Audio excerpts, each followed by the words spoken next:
it's one of the tournaments that we generally do really well in, and we can get a run going. I think over the last couple of years, Bernard Tomic has done very well. Leighton last year played exceptionally well. He's certainly capable of beating seeds, but you don't want him facing a Rafa or a Roger early on in the tournament.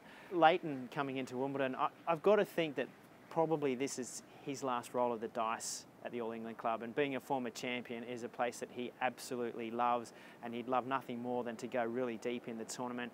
And if there is one Grand Slam where I can see him doing well, it is on the grass, because it's the surface he loves. His ball shoots through, it stays low, and he can worry just about anybody on these courts. So I think Leighton again also needs to have a good draw to be able to go deep. Look, I think we're all starting to look to the youth in tennis in Australia, and we've talked a lot about the Special Ks. Kyrgios got a wild card into Wimbledon this year by virtue of winning the Challenger in Nottingham the week before, so he earned that right. He just wasn't given that place. It was good for him to not have to go through qualies. He gets a week to freshen up, and look, he's ready to make a big name for himself. I think it's just a matter of time when he beats a big seed in a big tournament. Grass is a surface I think he can play well on. He's got a great serve, very accurate. He volleys well, transitions nicely to the net, and you know, he won a round at the Australian Open, he's won a round at the French, and I think we'll see him win more than one round at Wimbledon. Look, I'm a little concerned about Sam coming into Wimbledon. It's not her best surface. We've always talked about that, and I think it's actually better to be upfront and honest, because I think that takes a bit of pressure off her. She did well last year, got to the 16s, and I think this year her form coming in has been, you know, a little up and down. She played terrific at the French, took a set off Sharapova, the champion, but her form on grass hasn't been so good leading in. So she's going to have to really, I think, get a good draw, and I would hope, fingers crossed, she stays away from lefties, because they've been giving her a lot of trouble on grass over the past few seasons. She's fit, she's moving better, got a ton of confidence, had a really good French Open, could have easily been in the round of 16 there, but she's a player that not many players want to play on grass. She's got that sneaky lefty serve, hits the ball really flat, and I think Casey will have a good tournament. And let's not forget that she's also been excelling in the doubles with Ash Barty, and that's also bringing confidence for the tournament.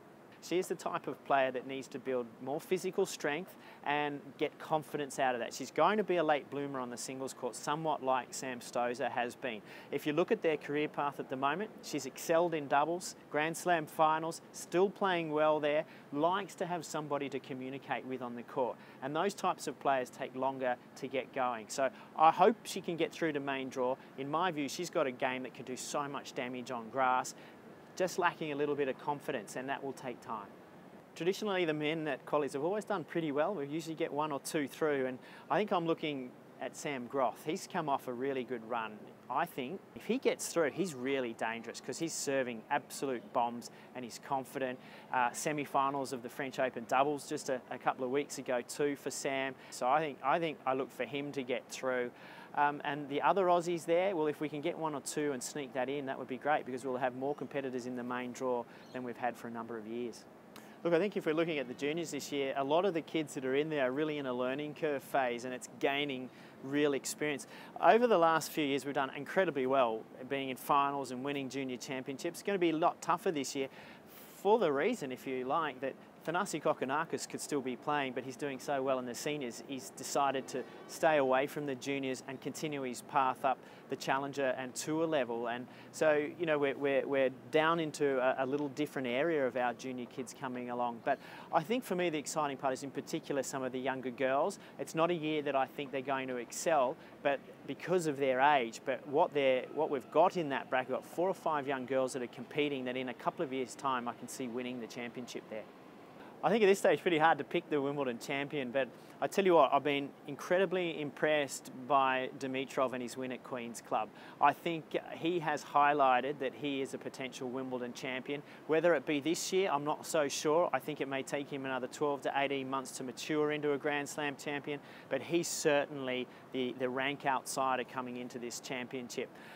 Roger, I still think Roger has one more slam left in him, and I think that the obvious one is Wimbledon. He had a win in Halle last week. He comes in with confidence. I think he would be pretty disappointed by his performance last year going out so early, and has a lot to prove, not just to himself, but to everybody, that he can still do this.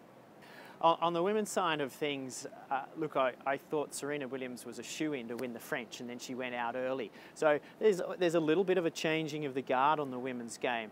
Eugenie Bouchard showed that she's got, you know, the real stuff, the inside stuff to be able to win a slam. But Sharapova, I thought, has been terrific over the last 3 months. She dominated on the clay court season and was impressive under pressure on the clay. I think the thing is, can she turn around that quick transition of movement and recovery after winning another Grand Slam in Paris? And when you talk about Serena, you know, when she loses, she gets angry. And when she gets angry, she plays well. And I think we're going to see her really up for another Wimbledon title.